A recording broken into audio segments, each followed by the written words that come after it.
गीतों भरी कहानी।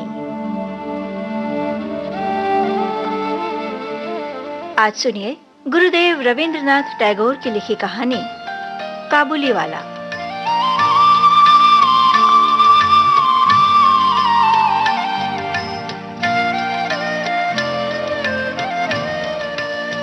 मेरी 5 वर्ष की छोटी लड़की मिनी से पल भर भी बात किए बिना नहीं रहा जाता।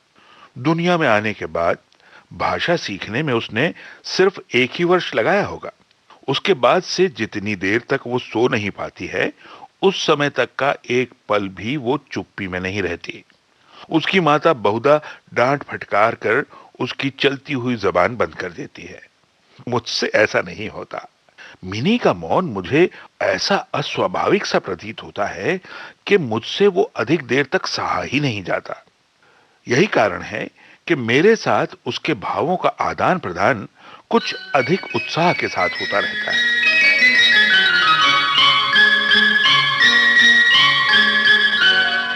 सुन लो सुनाता हूँ तुमको कहानी, रूठो ना हमसे ओ गुड़ियों की रानी। रे मामा रे मामा रे, रे मामा रे मामा रे। ओ सुन लो सुनाता हूँ तुमको कहानी, रूठो ना हमसे ओ गुड़ियों की रानी। रे मामा रे मामा रे, रे मामा रे मामा रे।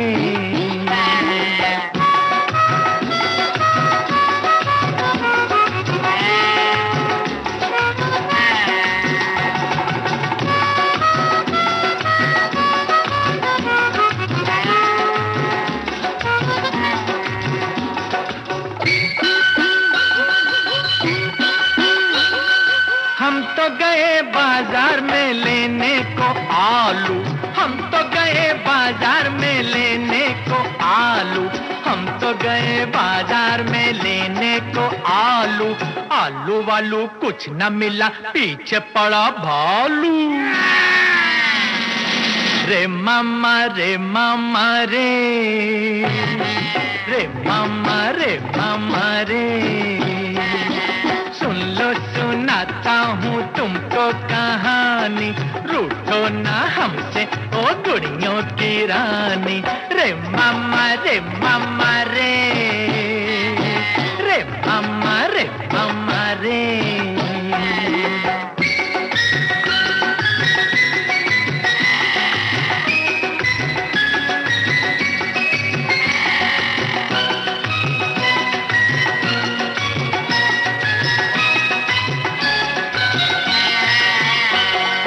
हम तो गए बाजार में लेने को लट्टू, हम तो गए बाजार में लेने को लट्टू, हम तो गए बाजार में लेने को लट्टू। लट्टू वट्टू कुछ न मिला, पीछे पड़ा टट्टू। रे मामा रे मामा रे, रे मामा रे मामा रे। सुन लो सुनाता हूँ तुमको कहानी, रूठो ना हमसे ओ गुड़ियों की रानी। रे मामा रे मामा रे, रे मामा रे मामा रे।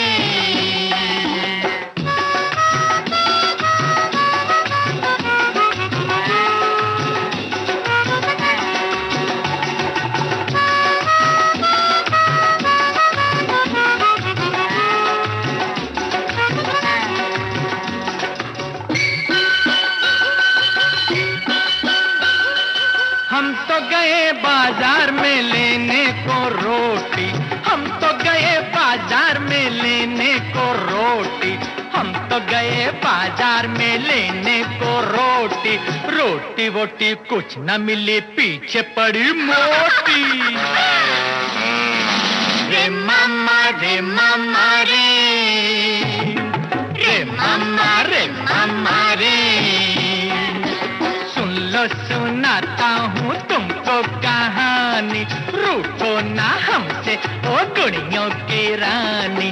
रे मामा रे मामा रे, रे मामा रे मामा रे।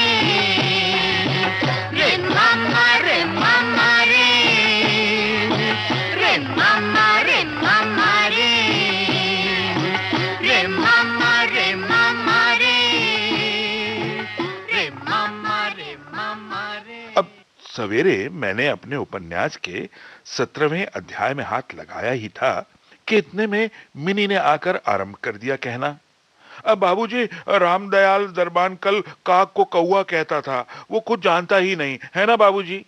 विश्व की भाषाओं की विभिन्नता के विषय में मेरे कुछ बताने से पहले ही उसने दूसरा प्रसंग छेड़ दिया। बाबूजी, भोला कहता था आकाश ना मुंह से पानी फेंकता है, इसी से बरसात होती है ना। अच्छा बाबूजी, भोला झूठ मूठ कहता है ना, खाली बकबक किया करता है, दिन रात बकता रहता है। इस विषय में मेरी राय की तनिक भी परवाह न करते हुए चट से धीमे स्वर में एक जटिल प्रश्न कर बैठी, बाबूजी, अच्छा ये बताइए, माँ तुम्हारी कौन लगती है? मन ही मन मैंने कहा, साली लगती है मेरी। लेकिन उससे कहा, अब मिनी तू जा भोला के साथ खेल, मुझे अभी काम है। अच्छा।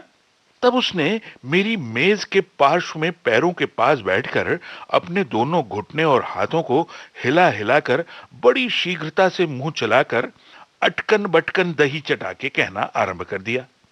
जबकि मेरे उपन्यास के अध्याय में प्रताप सिंह उस समय कंचनमाला को लेकर रात्रि के प्रगाढ़ अंधकार में बंदी गृह के ऊंचे झरोखे से नीचे कलकल करती हुई सरिता में कूद रहे थे। मेरा घर सड़क के किनारे पर था। सहसा मिनी अपने अटकन बटकन को छोड़कर कमरे की खिड़की के पास दौड़ गई और जोर जोर से चिल्लाने लगी, काबुली वाला, काबुली वाला। मैले कुचैले ढीले कपड़े पहने, सिर पर कुल्ला रखे, उस पर साफा बांधे, कंधे पर सूखे फलों की मैली झोली लटकाए, हाथ में चमन के अंगूरों की कुछ पिटारियां लिए एक लंबा तगड़ा सा काबुली मंद चाल से सड़क पर जा रहा था। उसे देखकर मेरी छोटी बेटी के हृदय में कैसे भाव उदय हुए वो बताना असंभव है। उसने जोरों से पुकारना शुरू किया। मैंने सोचा अभी झोली कंधे पर डाले सर पर एक मुसीबत आ खड़ी होगी और मेरा 17वां अध्याय आज अधूरा रह जाएगा। किंतु मिनी के चिल्लाने पर ज्यों ही काबुली ने हंसते हुए उसकी ओर मुंह फेरा और घर की ओर बढ़ने लगा, त्यों ही मिनी भय खाकर भीतर भाग गई। फिर उसका पता ही नहीं लगा कि कहां छिप गई। उसके छोटे से मन में वो अंधविश्वास बैठ गया था कि उस मैली कुचैली झोली के अंदर ढूंढने पर उस जैसी और भी जीती जागती बच्ची निकल सकती हैं। इधर काबुली ने आकर मुस्कुराते हुए मुझे हाथ उठाकर अभिवादन किया और खड़ा हो गया। मैंने सोचा वास्तव में प्रताप सिंह और कंचनमाला की दशा अत्यंत संकटापन्न है, फिर भी घर में बुलाकर इससे कुछ ना खरीदना अच्छा ना होगा। कुछ सौदा खरीदा, उसके बाद मैं उससे इधर उधर की बातें करने लगा। रहमत, रूस, अंग्रेज, सीमांत रक्षा के बारे में ये सारी गपशप होने लगी। अंत में उठकर जाते हुए उसने अपनी मिली-जुली भाषा में पूछा, बाबूजी, आपका बच्ची कहाँ है? मैंने मिनी के मन से व्यर्थ का भय दूर करने के अभिप्राय से उसे भीतर से बुलवा लिया। वो मुझसे बिल्कुल लगकर काबुली के मुख और झोली की ओर संदेहात्मक दृष्टि डालती हुई खड़ी रही। काबुली ने झोली में से किशमिश और खुबानी निकाल कर देनी चाहिए, पर उसने न ली और दोगुने संदेह के साथ मेरे घुटनों से लिपट गई। उसका पहला परिचय इस प्रकार हुआ।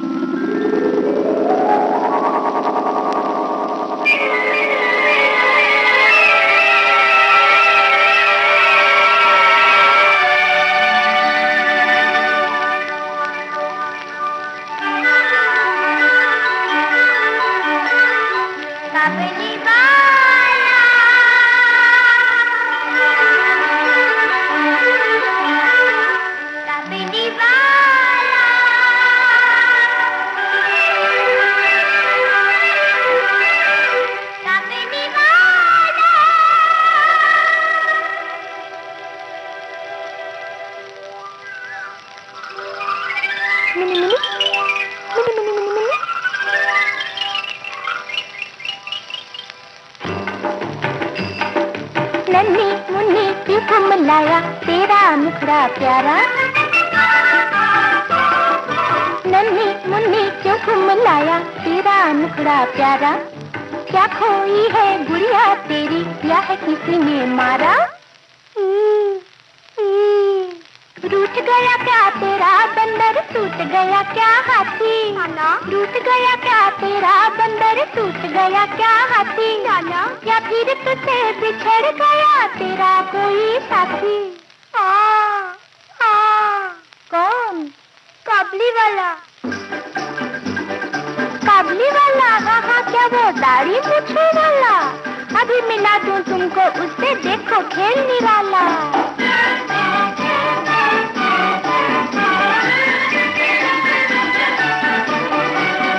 चले बादलों के पार, जहाँ चंदा के द्वार बैठी चरखा चलाए बूढ़ी नानी, जाने सबका वो हाल, पूछे सबका सवाल, बड़ी पक्की है बड़ी वो सयानी।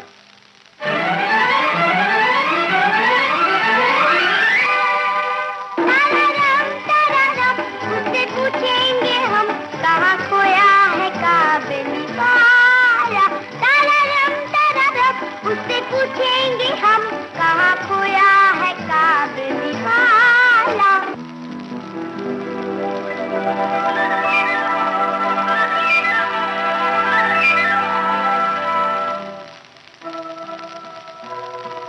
पल पल छिन छिन उड़ता जाए, समय हवा के पंख लगाए।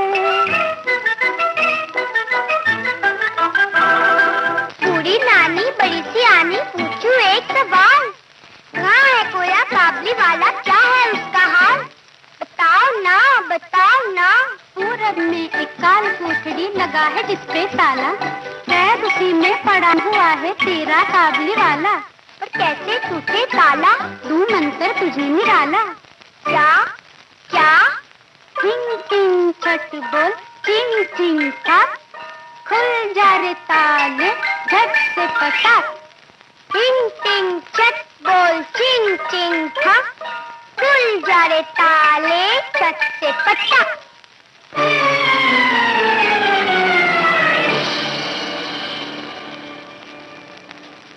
मीनी बच्चिया, काबली वाले चलो यहाँ से भाग चले।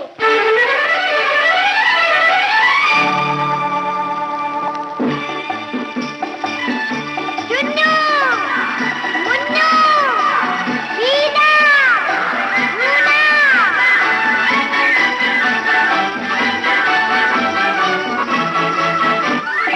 काबली वाला आया, काबली वाला आया, काबुल किनारे से। काबुली वाला आया, काबुली वाला आया, काबुल किनारे से।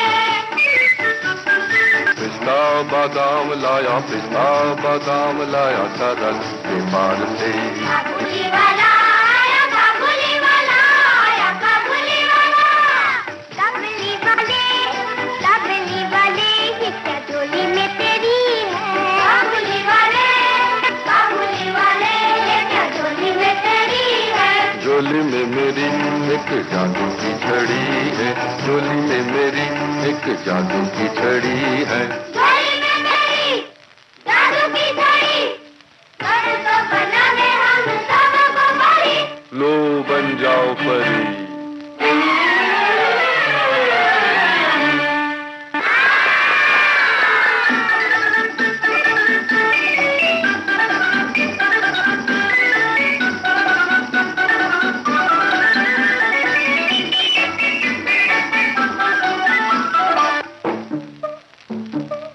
मीनी बिटिया, मीनी बिटिया। काबुली वाले हमसे न जाने तेरी जिद क्या छुपाते। काबुली वाले हमसे न जाने तेरी जेब क्या छुपाती। जेब में है जादू का दिया और बाती, जेब में है जादू का दिया और बाती। जादू का दिया, जादू की बाती, तब तो बनाते तू घोड़े को हाथी। बन जा हाथी।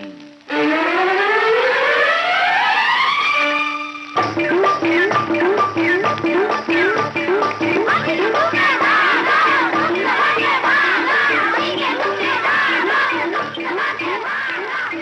घटना के कुछ दिनों के बाद एक दिन सवेरे मैं किसी आवश्यक कार्यवश बाहर जा रहा था।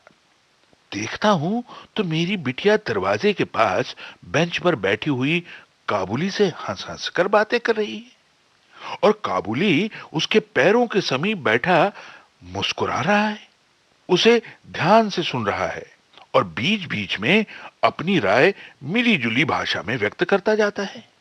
मिनी को अपने 5 वर्ष के जीवन में बाबूजी के सिवाय ऐसा धैर्य वाला श्रोता शायद ही कभी मिला हो।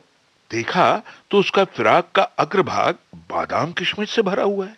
मैंने काबुली से कहा, इसे ये सब क्यों दे दिया भाई, हैं? देखो अब कभी मत देना। ये कहकर कुर्ते की जेब से मैंने एक अठन्नी निकालकर उसे दे दी। उसने बिना किसी हिचक के अठन्नी लेकर अपनी झोली में रख ली। कुछ देर बाद घर लौटकर देखता हूं तो उस अठन्नी ने बड़ा भारी उपद्रव खड़ा कर दिया है। मिनी की मां एक सफेद चमकीला गोलाकार पदार्थ हाथ में लिए डांट डपट कर मिनी से कुछ पूछ रही है। तूने ये अठन्नी कहां पाई बता मुझे। काबुल वाले ने दे दी है। काबुल वाले से तूने अठन्नी ली कैसे बता मुझे। मिनी ने रोने का उपक्रम करते हुए कहा, मैंने नहीं मांगी थी, उसने अपने आप ही दी है। मैंने जाकर मिनी की उस अकस्मात मुसीबत से रक्षा की और उसे बाहर ले आया। मालूम हुआ कि काबुली के साथ मिनी की ये दूसरी ही भेंट थी, सो बात नहीं। इस दौरान वो रोज आता रहा है और पिस्ता बादाम की रिश्वत दे देकर मिनी के छोटे से हृदय पर बहुत अधिकार कर लिया है। देखा कि इस नई मित्रता में बंधी हुई बातें और हंसी ही प्रचलित है। जैसे ही मेरी बिटिया रहमत को देखती है, हंसते हुए पूछती है, काबुल वाला तुम्हारी झोली के भीतर क्या है। काबुली, जिसका नाम रहमत था, एक अनावश्यक चंद्रबिंदु जोड़कर मुस्कुराता हुआ उत्तर देता है, हाँ बिटिया। उसके परिहास का रहस्य क्या है ये तो नहीं कहा जा सकता। फिर भी इस नए मित्र को इससे अधिक विशेष खेल सा प्रतीत होता है और जाड़े के प्रभात में एक सयाने और एक बच्ची की सरल हंसी सुनकर मुझे भी बड़ा अच्छा लगता है।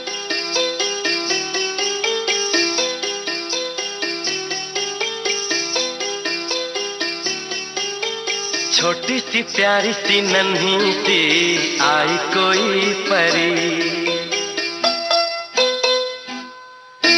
छोटी सी प्यारी सी नन्ही सी आई कोई परी, भोली सी न्यारी सी अच्छी सी आई कोई परी, पालने में ऐसे ही झूलती रहे, खुशियों की बहारों में झूमती रहे, गाते मुस्कुराते संगीत की तरह, ये तो लगे रामा के गीत की तरह।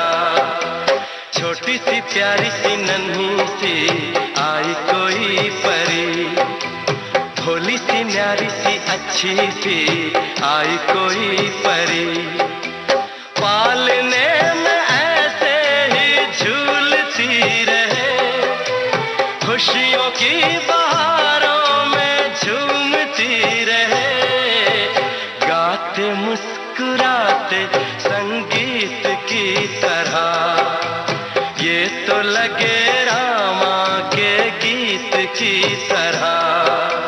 रा रा रू, रा रा रा रा रू, रा रा रू, रा रा रा रा रू।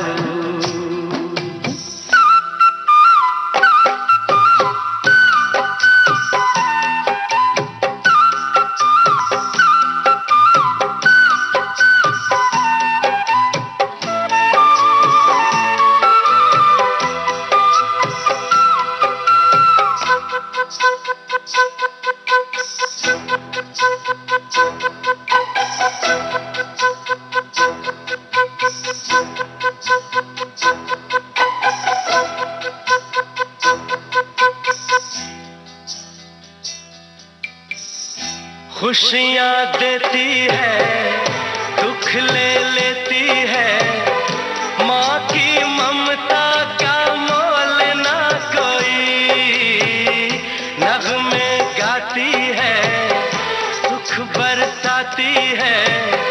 माँ के जैसा तो बोल ना कोई। उम्र भर मैं करूं माँ की बंदगी, माँ तेरे नाम है मेरी जिंदगी, माँ तेरे नाम है मेरी जिंदगी। गाते मुस्कुराते संगीत की तरह, तू तो लगे रामा के गीत की तरह। रा रा रू, रा रा रा रा रू, रा रा रू, रा रा रा रा रू। छोटी सी प्यारी सी नन्ही सी आई कोई परी, भोली सी न्यारी सी अच्छी सी आई कोई परी। पालने में ऐसे ही झूलती रहे, खुशियों की बहारों में झूमती रहे। गाते मुस्कुराते संगीत की तरह, ये तो लगे रामा के गीत की तरह। रा रा रू, रा रा रा रा रू, रा रा रू, रा रा रा रा रू।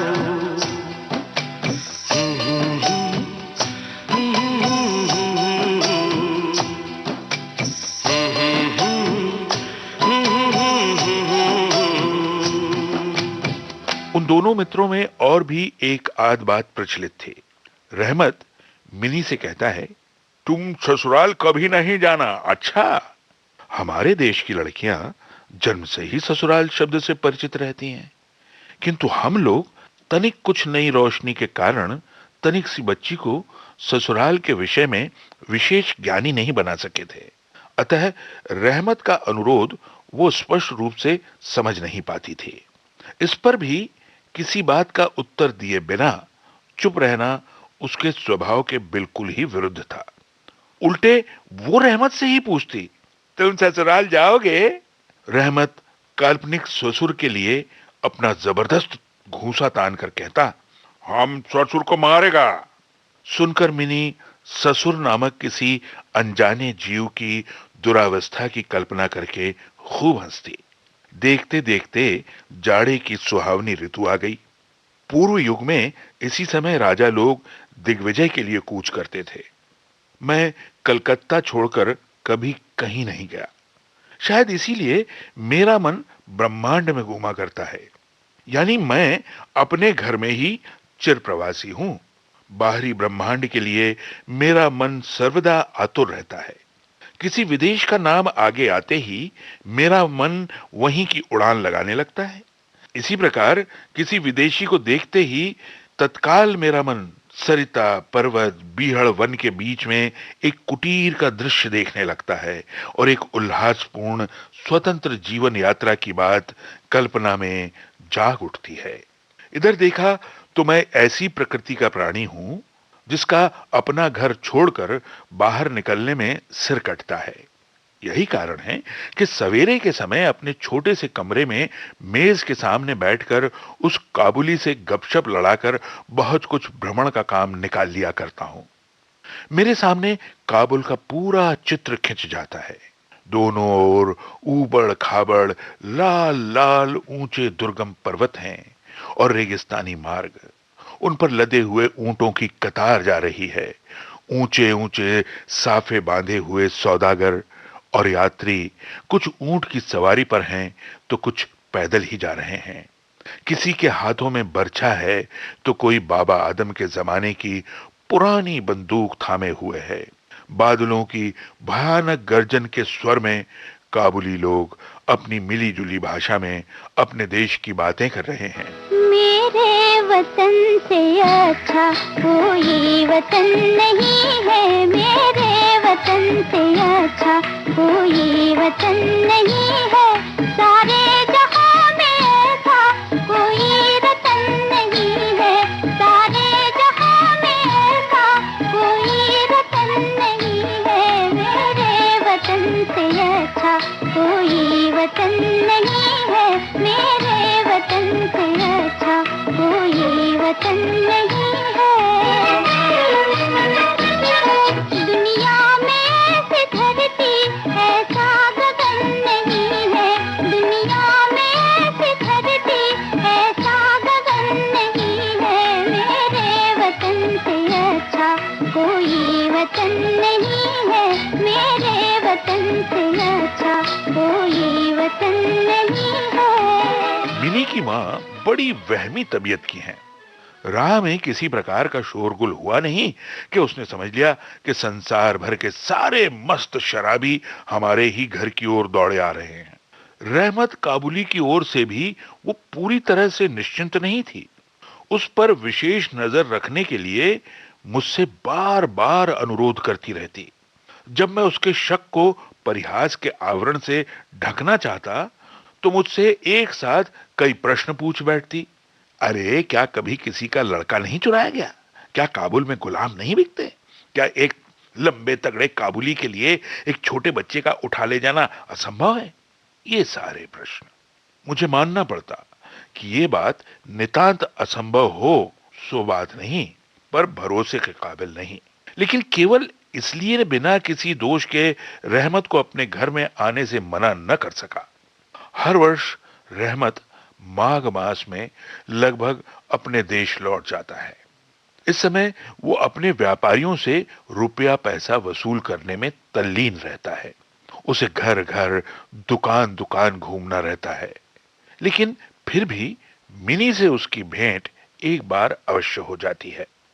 देखने में तो ऐसा प्रतीत होता है कि दोनों के मध्य किसी षड्यंत्र का श्री गणेश हो रहा है। जिस दिन वो सवेरे नहीं आ पाता उस दिन देखूं तो वो संध्या को हाजिर है। अंधेरे में घर के कोने में उस ढीले ढाले जामा पाजामा पहने झोली वाले लंबे तगड़े आदमी को देखकर सचमुच में ही मन में अचानक भय सा पैदा हो जाता है। लेकिन जब देखता हूं कि मिनी ओ काबुल वाला ऐसा कहकर पुकारती हुई हंसती हंसती दौड़ती आती है तो दो भिन्न भिन्न आयु के असम मित्रों में वही पुराना हास परिहास चलने लगता है। तब मेरा सारा हृदय खुशी से नाच मन के सच्चे बच्चे, मन के सच्चे सारे जग की आंख के तारे, ये वो नन्हे फूल है जो भगवान को लगते प्यारे। बच्चे मन के सच्चे,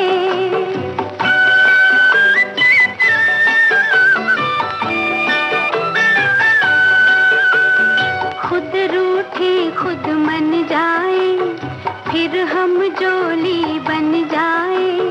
झगड़ा जिसके साथ करे, अगले ही पल फिर बात करे। झगड़ा जिसके साथ करे, अगले ही पल फिर बात करे।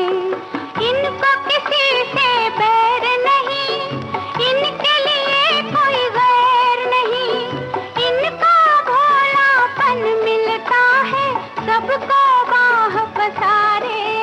बच्चे मन के सचे सारे जग की आंख के तारे, ये वो नन्हे फूल है जो भगवान को लगते प्यारे। बच्चे मन के सच्चे,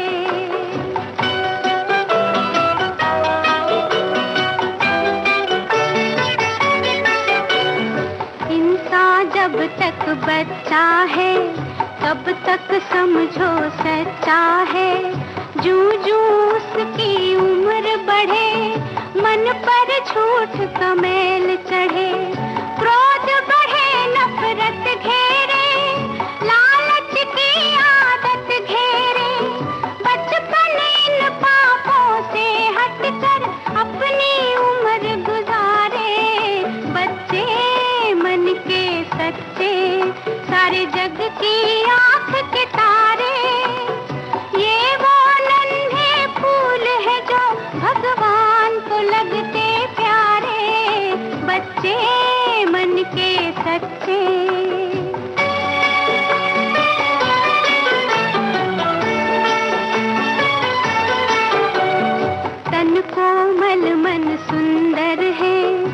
बच्चे बड़ों से बेहतर हैं, इनमें छूत और छात नहीं, छूटी जात और पात नहीं, भाषा की तकरार नहीं, मजहब की दीवार नहीं, इनकी नजरों में एक है मंदिर मस्जिद गुरुद्वारे।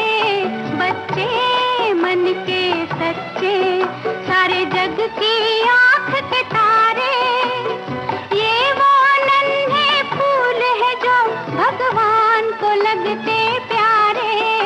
बच्चे मन के सच्चे, सारे जग की आंख के तारे, ये वो नन्हे फूल है जो भगवान को लगते प्यारे। बच्चे मन के सच्चे।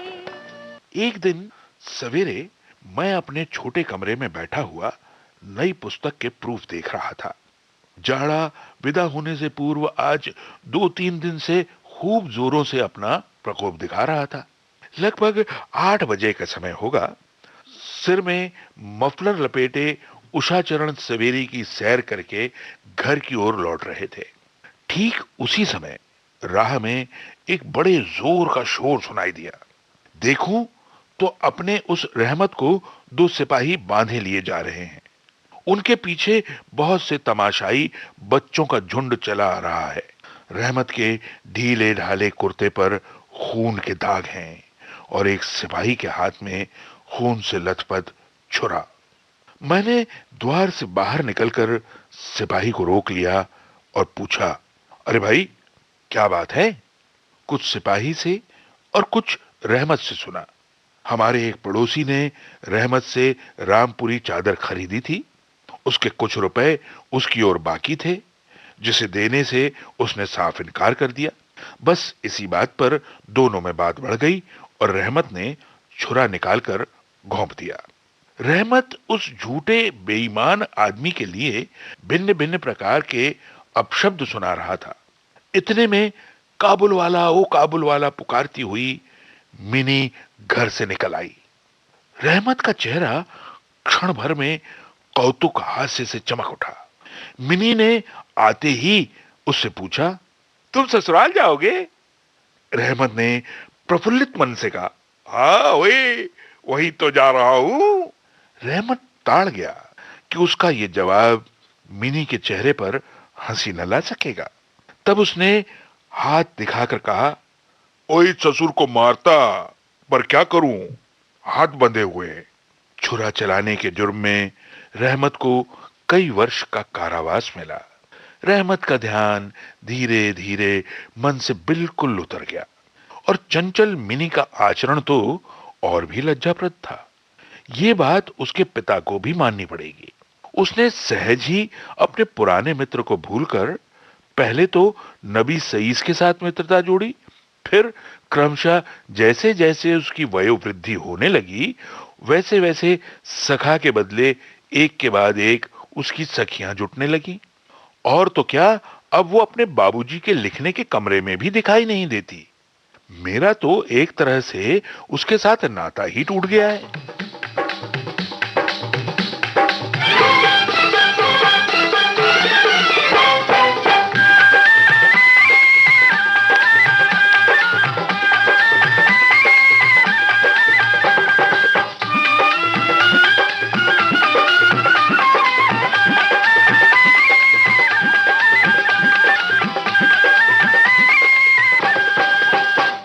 खिले हैं सखिया आज फुलवा मन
कितने ही वर्ष बीत गए।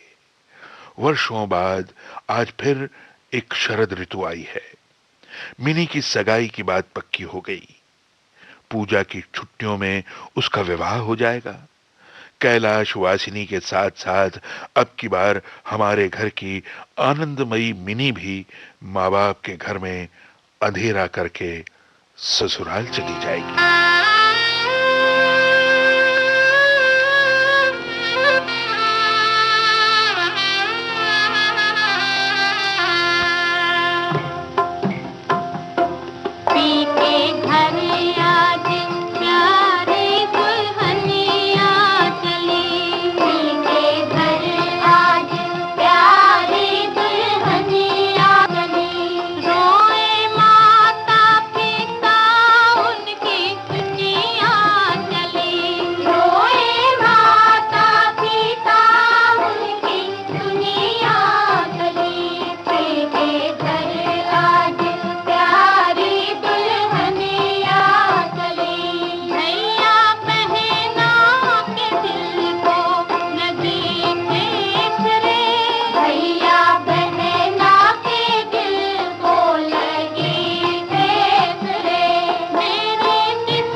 सवेरे दिवाकर बड़ी सज-धज के साथ निकले।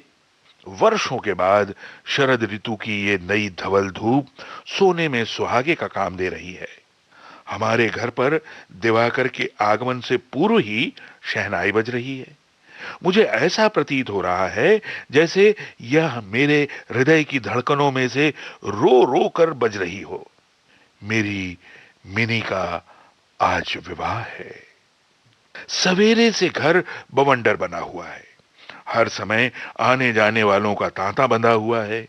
आंगन में बांसों का मंडप बनाया जा रहा है। हर एक कमरे और बरामदे में झाड़ फानूस लटकाए जा रहे हैं और उनकी टक टक की आवाज मेरे कमरे में आ रही है। चलो रे, जल्दी करो रे, इधर आओ, अरे सुनो तो, अरे जल्दी करो रे। इन आवाजों की कोई गिनती ही नहीं है। मैं अपने लिखने पढ़ने के कमरे में बैठा हुआ हिसाब लिख रहा था। इतने में रहमत आया और अभिवादन करके एक किनारे पर खड़ा हो गया। पहले तो मैं उसे पहचान न सका। उसके पास न तो कोई झोली थी, न पहले जैसे लंबे लंबे बाल, न चेहरे पर पहले जैसी दिव्य ज्योति ही थी। अंत में उसकी मुस्कान देखकर पहचान सका कि वो रहमत है। मैंने पूछा, अरे क्यों रहमत, कब आए? उसने कहा, कल शाम को ही जेल से छूटा हूं साहब। सुनते ही उसके शब्द मेरे कानों में खट से बज उठे। किसी खूनी को मैंने कभी आंखों से नहीं देखा था। उसे देखकर मेरा सारा मन एकाएक सिकुड़ सा गया। मेरी यही इच्छा होने लगी कि आज के इस शुभ दिन में वो इंसान यहां से टल जाए तो अच्छा था। मैंने उससे कहा, अब देखो, आज हमारे घर कुछ आवश्यक काम है, सो आज मैं उसमें लगा हुआ हूं। तुम आज जाओ फिर आना। मेरी बात सुनकर उसी क्षण जाने को तैयार हो गया, पर द्वार के पास आकर कुछ इधर उधर देखकर बोला, ओए क्या बच्ची को तनिक भी नहीं देख सकता? उसने सोचा हो कि मिनी अब भी पहले की तरह काबुल वाला पुकारती हुई दौड़ी चली आए। उन दोनों के पहले हास परिहास में किसी प्रकार की रुकावट ना होगी। यहां तक कि पहले की मित्रता याद करके वो एक पेटी अंगूर और एक कागज के दोने में थोड़ी सी किशमिश और बादाम शायद अपने देश के किसी आदमी से मांग तांग कर लाया होगा। उसकी पहले की मैली कुचैली झोली आज उसके पास न थी। मैंने कहा, देखो आज घर में बहुत काम है, सो किसी से भेंट ना हो सकेगी। मेरा उत्तर सुनकर वो कुछ उदास सा हो गया। उसी मुद्रा में उसने एक बार मेरे मुख की ओर स्थिर दृष्टि से देखा, फिर अभिवादन करके दरवाजे से बाहर निकल गया। मेरे हृदय में जाने कैसी एक वेदना सी उठी। मैं सोच ही रहा था कि उसे बुलाऊं, इतने में देखा तो वो स्वयं ही आ रहा है। वो आकर कहने लगा, ओ ये अंगूर और कुछ किशमिश और ये बादाम बच्ची के लिए लाया था, उसको दे दीजिएगा। मैंने उसके हाथ से सामान लेकर कुछ पैसे देने चाहे, लेकिन उसने मेरे हाथ को थामते हुए कहा, आपका बहुत मेहरबानी बाबू साहेब, हमेशा याद रहेगी, पीछा रहने दीजिए। तनिक रुककर वो फिर बोला, बाबू साहेब, आपका जैसी मेरा भी देश में एक बच्ची है। मैं उसकी याद कर कर के आपकी बच्ची के लिए थोड़ी सी मेवा हाथ में लाया करता हूं। मैं ये सौदा बेचने नहीं आता। ये कहते हुए उसने ढीले ढाले कुर्ते के अंदर हाथ डालकर छाती के पास से एक मैला कुचैला मुड़ा हुआ कागज का टुकड़ा निकाला और बड़े जतन से उसकी चारों तह खोलकर दोनों हाथों से उसे फैलाकर मेरी मेज पर रख दिया। देखा कि कागज के उस टुकड़े पर एक नन्हे से हाथ के छोटे से पंजे की छाप है। फोटो नहीं, तैल चित्र भी नहीं। हाथ में थोड़ी सी कालिख लगाकर कागज के ऊपर उसी का निशान ले लिया गया है। अपनी बेटी के इस स्मृति पत्र को छाती से लगाकर रहमत हर वर्ष कलकत्ता की गली कूचों में सौदा बेचने के लिए आता है, और तब वो कालिख चित्र मानो उसकी बच्ची के हाथ का कोमल स्पर्श उसके बिछड़े हुए विशाल वक्ष स्थल में अमृत उड़ेलता रहता है। ये देखकर मेरी आंखें भर आईं, और फिर मैं इस बात को बिल्कुल ही भूल गया कि वो एक मामूली काबुली मेवे वाला है। मैं एक उच्च वंश का रईस हूं। तब मुझे ऐसा लगने लगा कि जो वो है वही मैं हूं। वो भी एक बाप है और मैं भी। उसकी पर्वतवासिनी छोटी बच्ची की निशानी मेरी ही मिनी की याद दिलाती है। मैंने तत्काल ही मिनी को बाहर बुलवाया। हालांकि इस पर अंदर घर में आपत्ति की गई, पर मैंने उस पर कुछ भी ध्यान नहीं दिया। विवाह के वस्त्रों और अलंकारों में लिपटी हुई बेचारी मिनी मारे लज्जा के सिमटी हुई सिकुड़ी हुई मेरे पास आकर खड़ी हो गई। उस अवस्था में देखकर रहमत बुल पहले तो सकपका गया, उससे पहले जैसी बातचीत करते न बना। बाद में हंसते हुए बोला, ओए लल्ली, सास के घर जा रही है क्या? मिनी अब सास का अर्थ समझने लगी थी, अतः अब उससे पहले की तरह उत्तर देते न बना। रहमत की बात सुनकर मारे लज्जा के उसके कपोल लाल सुर्ख हो उठे। उसने मुंह को फेर लिया। मुझे उस दिन की याद आ गई जबकि रहमत के साथ मिनी का प्रथम परिचय हुआ था। मन में एक पीड़ा की लहर दौड़ गई। मिनी के चले जाने के बाद एक गहरी सांस लेकर रहमत फर्श पर बैठ गया। शायद उसकी समझ में यह बात एकाएक साफ हो गई थी कि उसकी बेटी भी इतने दिनों में बड़ी हो गई होगी और उसके साथ भी उसे अब फिर से नई जान पहचान करनी पड़ेगी। संभवतः उसे पहले जैसी नहीं पाएगा वो। इन 8 वर्षों में उसका क्या हुआ होगा, कौन जाने। है मेरे प्यारे वतन, है मेरे बिछड़े चमन, तुझ पे दिल कुर्बान, तू ही मेरी आरज़ू, तू ही मेरी आबरू, तू ही मेरी जान।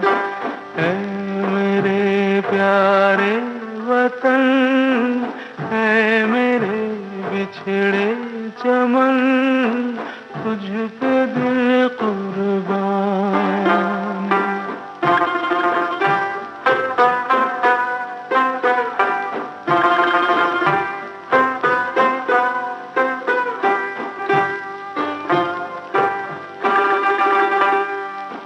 तेरे दामन से जो आए उन हवाओं को सलाम,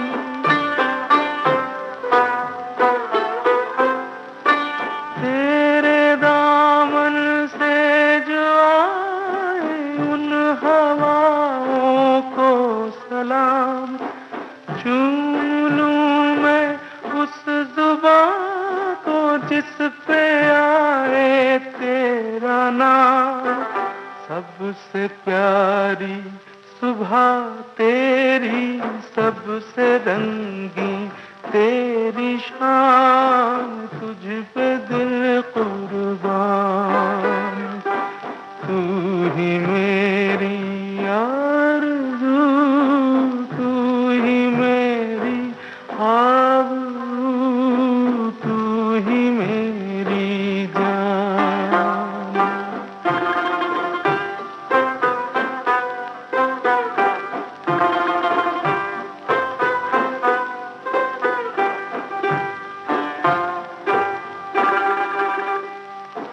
माँ का दिल बन के कभी सीने से लग जाता है तू,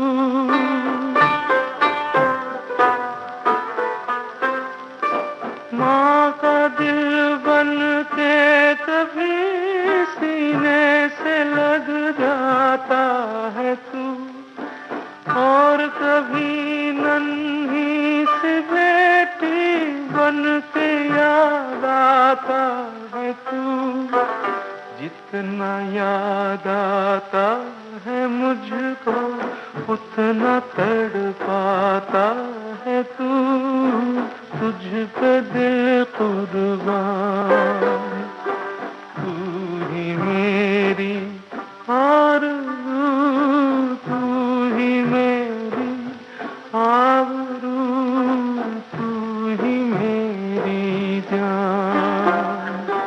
है मेरे प्यारे वतन, है मेरे बिछड़े चमन, तुझ पे दिल कुर्बान। सवेरे के समय शरद की स्निग्ध सूर्य किरणों में शहनाई बजने लगी और रहमत कलकत्ता की एक गली के भीतर बैठा हुआ अफगानिस्तान के मेरू पर्वत का दृश्य देखने लगा। मैंने एक नोट निकालकर उसके हाथ में दिया और कहा, रहमत, तुम देश चले जाओ अपनी लड़की के पास। तुम दोनों के मिलन सुख से मेरी मिनी सुख पाएगी। रहमत को रुपए देने के बाद विवाह के हिसाब में से मुझे उत्सव समारोह के 2-1 अंग छांट कर काट देने पड़े। जैसी मन में थी वैसी रोशनी नहीं करा सका, अंग्रेजी बाजा नहीं बजवा पाया, घर में औरतें बड़ी बिगड़ने लगीं। सब कुछ हुआ। फिर भी मेरा विचार है कि आज एक अपूर्व ज्योत्सना से हमारा शुभ समारोह उज्जवल हो उठा। मैंने तेरे लिए ही 7 रंग के सपने चुने, सपने सुरीले सपने। मैंने तेरे लिए ही 7 रंग के सपने चुने, सपने सुरीले सपने। कुछ हंसते कुछ गम के, तेरी आंखों पे साए चुराए रसीली यादों ने। ओ मैंने तेरे लिए ही 7 रंग के सपने चुने, सपने सुरीले सपने।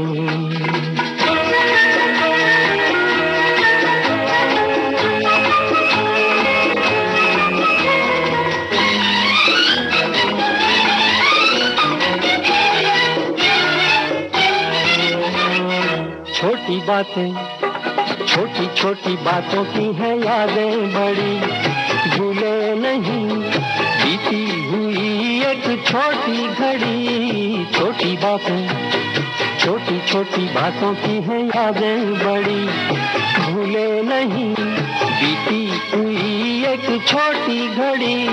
जन्म जन्म से आंखें बिछाई तेरे लिए इन राहों में। ओ मैंने तेरे लिए ही 7 रंग के सपने चुने, सपने सुरीले सपने।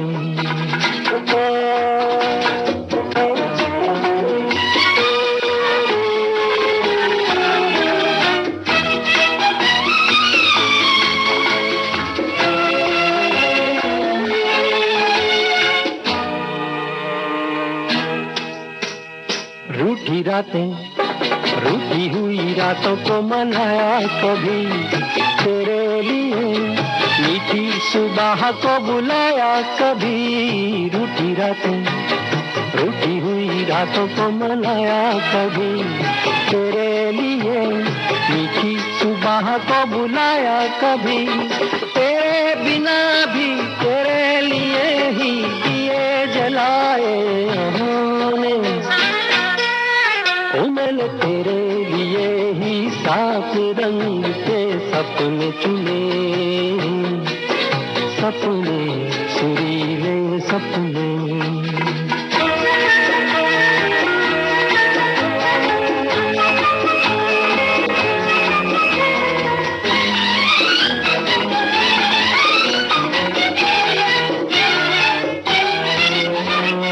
भोले भाले के भाले दिल को बहलाते रहे, तन्हाई में तेरे ख्यालों को सजाते रहे। भोले भाले, भोले भाले दिल को बहलाते रहे, तन्हाई में तेरे ख्यालों को सजाते रहे। कभी कभी तो आवाज देकर मुझको जगाया ख्वाबों ने। ओ मैंने तेरे लिए ही 7 रंग के सपने चुने, सपने सुरीले सपने। कुछ हंसते कुछ गम के, तेरी आंखों के साए चुराए रसीली यादों ने। ओ मैंने तेरे लिए ही 7 रंग के सपने चुने। आप सुन रहे थे गीतों भरी कहानी, गुरुदेव रविंद्रनाथ टैगोर की लिखी कहानी काबुली वाला। वाचन स्वर अमरकांत दुबे।